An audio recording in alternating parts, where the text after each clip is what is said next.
I look at it as being the inside sleeve of an old-fashioned album. Share your story or someone will write it for you. Arrow.net, ARROE.net. We are unplugged and totally uncut with Zach Bair. Arrow, how are you, man? Well, one step at a time. We're all getting back to this new normal. Music is live again. Man, I can't wait to even see more.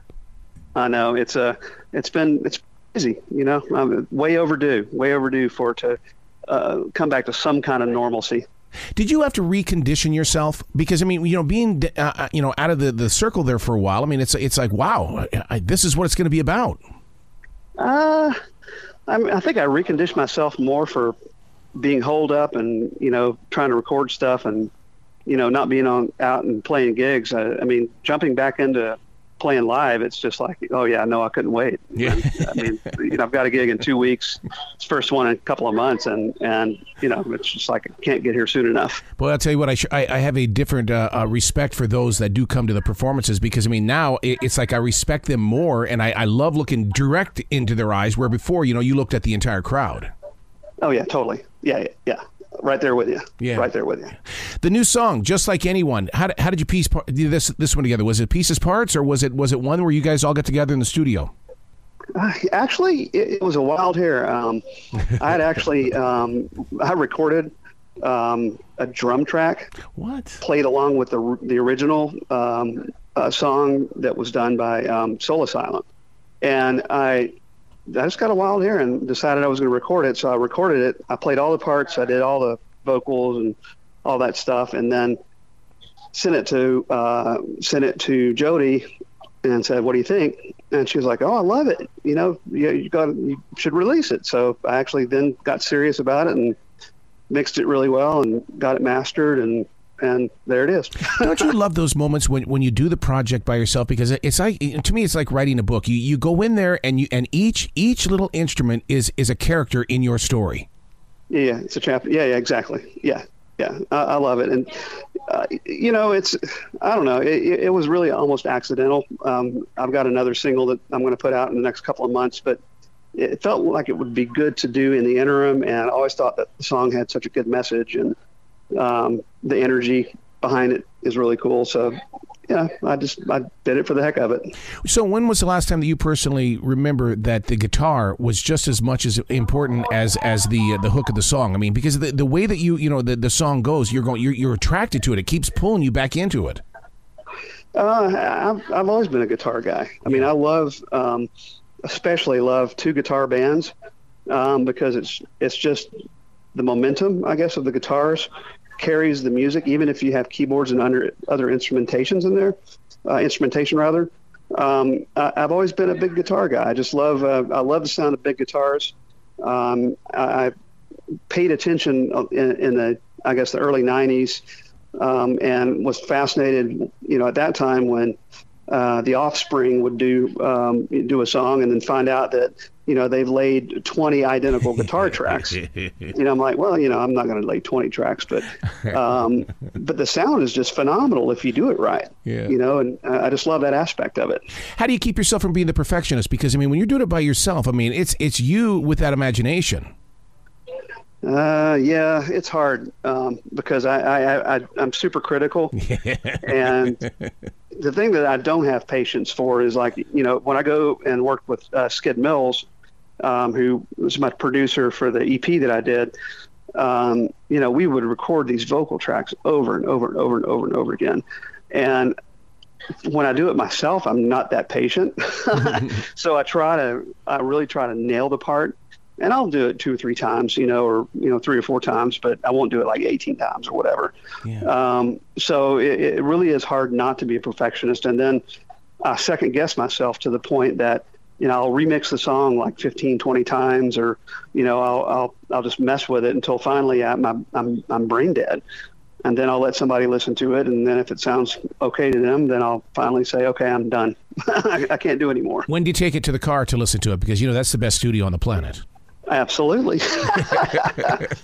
Take it to the car, and then take it to the iPad, and I take it to just a PA that I have in one of my venues just to hear everything. So I try to get a good spectrum. Yeah, because the irony is that it has to sound good coming out of a speaker on an iPhone too. So I listen to that too.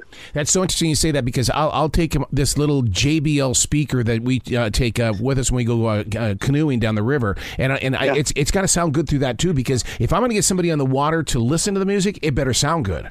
Yeah, exactly. That's exactly right. So that's not living in the future. I mean, that's not living in the present. That's putting yourself so far out there in the future with high hopes of people even discovering it that way.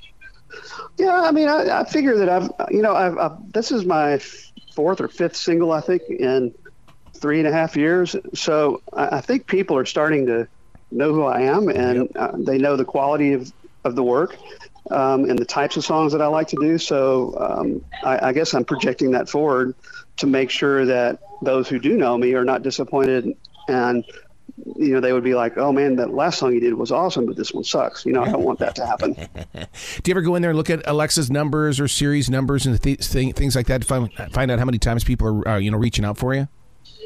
Say that again. I'm sorry, I lost you there for a second. Do you ever go in there with Siri or Alexa and try to figure out how many times people are actually calling out your name? How are they discovering you? Nah, not really. I mean, really? I've got a tracker that keeps track of airplay that I use. It's called WARM, WARM, like World Airplay, or whatever it is, monitor. So I got a good idea of, where geographically the songs are being played. And then I've got like the artist Spotify thing that I can go in and see how many streams I'm getting. But really not, other than that, not really, Yeah. Well, let's talk about how radio and streaming have basically, kind of replaced each other in the way that, 1 million plays on the radio versus 1 million streams. I would be all charged up with 1 million streams. Yeah. 1 million streams will get you about $450. Is that it? So streaming is terrible. Yep. It's changed it's changed the entire music industry, not for the good. In my opinion.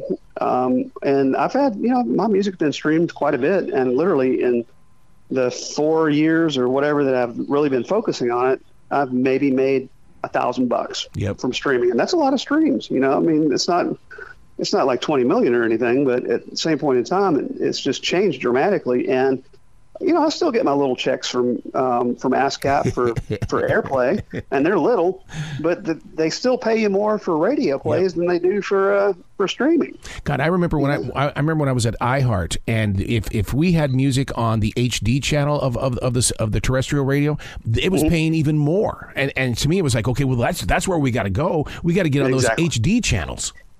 Yeah. And actually, that's always been the HD channels have always been really interesting to me, because I think they're still underutilized quite a bit. Yep. Yeah, I think it's because big business has taken over radio and not broadcasters. Oh, absolutely. Yeah, it's just the whole face of radio has changed, unfortunately, and the music business has changed, and and there's good things and bad things. I mean, one of the good things I think is that the technology has gotten to the point where it's less expensive and less arduous for a lot of different folks who want to be artists to try to make music, and record music. The downside is I really do think there still is a use for a label or label services to get through the glut of folks that think they're artists but really are not. Yep. And their music may not be as good as they think it is. So there's still a need out there for folks who really understand business and who understand music promotion and who understand a really good, talented artist when they see it and can commit and invest in that artist to really bring them to full spectrum, if that makes sense. It does, because you're starting to see it as well with the musicians. Is because I was with the group Future X, and all they talked about was the song hook. It had to be a pop song. We needed to get people to listen to the instruments, and I'm going, oh my God, you're a Generation Z band, and you're talking about the stuff that really made classic rock and new rock. And it's like, okay, let's push this forward. Let's get more of this out here. Yeah, you that's exactly right. I mean, and I still to this day, I have artists who write these incredibly complex progressive rock songs, which I enjoy it because I'm a rock guy and I like that kind of stuff, but for the average listener, what they're listening to is something that emotionally and mentally hits them in the right manner, and they develop a love for that song, and they listen to it over and over again. And that's really what you want. The hooks are important. The guitar hooks are important. The vocal hooks are important. And the message in the song is important. Yeah. Good songwriting at the end of the day is, I think, it's what makes music timeless. Did you ever play by the rules of radio in the way that if you didn't get us that song hook in 25 seconds, it was going into file 13? Yeah, not really. I mean, I've always heard that, but I don't think I ever did it consciously. Mm-hmm. But I've always written songs in a fairly particular way, even though my musicians, my band guys will tell me that I write some messed up songs because they don't anticipate some of the changes. But yeah, I've never really thought about that. But I think it falls in line with that kind of by itself. Music has come under attack. In fact, it was just recently in front of the government, and they're going to take a bigger look into it. The cost of concert tickets for people like Bruce Springsteen and stuff like that. Do you face things like that? And how is it as a musician? Do you find yourself, I support Springsteen making that kind of money, but at the same time, it's not him. It's the promoter. Well, it's absolutely the promoter. I mean, let's just call it. It is the promoter. Yeah. And you've seen artists like the Foo Fighters who raise hell because the ticket prices are too high. Mm-hmm. And I'm a firm believer that I think that, it's okay for an artist and a promoter and everybody in the chain of music to make money, but it's not okay for them to just gouge people and make ridiculous money. I can tell you from, playing a lot of gigs in Memphis, which is a secondary market. It's not a major market. If you price the tickets too high, people won't come. I mean, they just, sadly, a lot of people around here don't have that kind of expendable income. So it's harder for them to come out and see a good show. I would rather have, a lower ticket price and a bigger turnout. Absolutely. Speaking of Memphis, did you see that Elvis movie yet? I've not. Now, everybody has said it's fantastic. Dude, it's the first time I've ever seen somebody play the part of Elvis in the way that Elvis was a human being. And I mean, when that curtain closes and he looks up at the camera, I mean, it's like, oh my God, he really did get tired. And it just echoes, what we do as musicians and music makers is that when the curtain goes down, people don't know what the next step is for us. No, they don't. I'm gonna have to see it. I've heard so many good things about it. Yeah. How often do you get back to Charlotte? I fly through there quite a bit going down to Florida, but I haven't had to get my feet on the ground in a long time, and I'm overdue. I've always loved Charlotte. My birthplace. Absolutely. One of the things that listeners need to know about you is that you were part of the instant live recordings. Do you think a Frampton Comes Alive would work again these days to bring the concert experience, or are listeners smarter than that now? So, in terms of an instant live product, or just in general? Just, I mean, because I remember when Frampton Comes Alive came out. I mean, I had never experienced anything like that in my life. It was on fire. I mean, obviously it made his career. Mm-hmm. I think a good live band, absolutely. Yeah. I mean, and there are some phenomenal live bands out there, and a few relatively new bands. I mean, I went out and who was it I saw? It was Pretty Reckless. Dude, I was blown away. I mean, Taylor Momsen is just a badass, and her band is unbelievable. They put on a performance, and they might be relatively, well, I guess they're not really that. They've been around for 10 years, but they're rock stars. Yeah. They know what they're doing.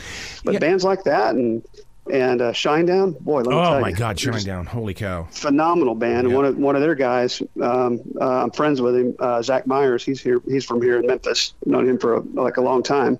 But they're phenomenal. Their shows are great. The musicianship's great. They tell stories. It's just that type of music, absolutely. And quite honestly, I've been trying to get instant live gigs with Shinedown now for 10 years. Wow. Another big entertaining band, the Avett Brothers from Charlotte here. And so they just booked them for New Year's Eve. Dude, it's sold out. That fast. Boom. The hometown bands is coming home on New Year's Eve. That's amazing. Yeah. That's cool. Well, I love it. It's because of you guys that we have that connection, and I'll tell you, there's such a rock movement happening. It's just that radio hasn't found it yet. Either that, or they don't have the program directors and music directors in place to bring it forward. But man, when you sit there and you scan the going online and stuff, it's there. The new music is there, and you're a part of it. Oh, it's coming back. I mean, there's no question that that rock is coming back solid, and guitar-oriented rock especially is coming back. Yep. Yeah, go over and talk to Sam Ash or the Guitar Center. They'll tell you they can't keep those damn guitars in stock. Exactly. I know, right? So what's the website where people can go to find out more about you? They can go to zachbairmusic.com, and that's ZACHBAIR music.com. They can also visit facebook.com/Zach Bair Official, ZACHBAIR Official. And it's the same thing for YouTube and the same thing for Instagram. All the goodies. I love it, man. You got to come back to this show anytime in the future, Zach. The door is always going to be open for you, dude. I would love to, and you're just you're awesome, and it's really good to talk to you and revisit my Charlotte roots, so to speak. Absolutely, man. Will you be brilliant today, okay? Awesome, brother. Thanks so much, Errol.